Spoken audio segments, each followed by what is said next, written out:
Tu connais cette phrase qui dit « Connais ton adversaire, connais-toi toi-même et tu seras invincible ». Commençons par connaître ton adversaire. Comment tu es, toi? C'est simple, tu es une fille à papa et une tronche de conne. Et je peux pas m'arrêter là, c'est beaucoup trop injuste et trop générique. Faudrait préciser, oui. Je vais préciser. Tu travailles ici parce que ton père est le patron de cette boîte. Donc puisque tu n'as jamais eu à batailler de ta vie, tu penses que t'es Athéna. Tous les jours que Dieu crée, tu nous fais l'immense honneur de te pointer au bureau pour systématiquement t'appliquer à faire de la merde. Tu t'égosilles à donner des ordres débiles à tes subalternes, notamment à moi. Et toutes les fautes que tu fais, tu les rejettes sur nous. Et encore une fois, sur moi.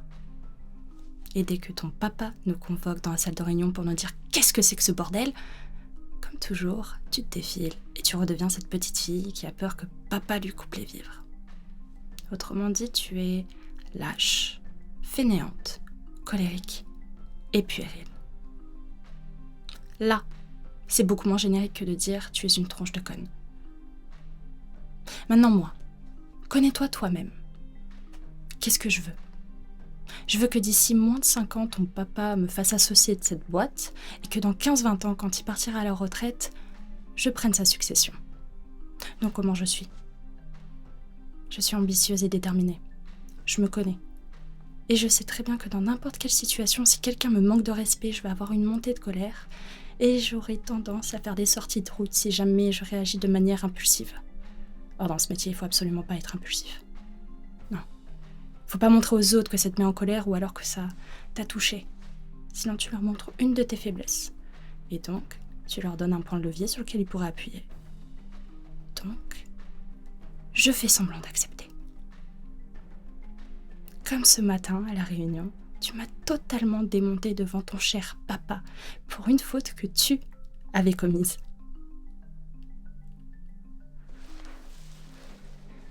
Comment j'ai réagi ? Est-ce que tu m'as entendu protester ? Non. Est-ce que tu m'as entendu m'emporter ? Non plus.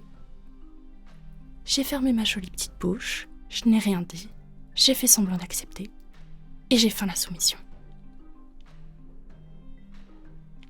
Mais à ce moment-là, intérieurement, je savais très bien que le retour de bâton que t'allais te prendre dans les dents allait te faire très très mal.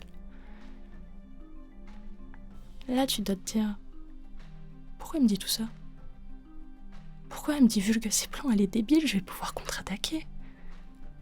Sauf qu'une personne qui sait contre-attaquer, c'est une personne qui sait établir une stratégie. Or, quelqu'un comme toi qui a déjà peine à faire ses lacets sans l'aide de papa ne saura jamais établir une stratégie. Vu que je te vois toute chanson, tu vas faire ça. Tu vas retourner dans ta jolie BMW que ton papa t'a acheté pour ton anniversaire. Oui. Et tu vas en profiter tant que tu l'as encore. Et réfléchir à tout ça. Je suis pas ta pote. Et encore moins ta subalterne. L'oublie pas. Faut voir un petit peu plus loin que ça. Parce que quand papa va partir à la retraite, je serai ta patronne. Oui, ta patronne.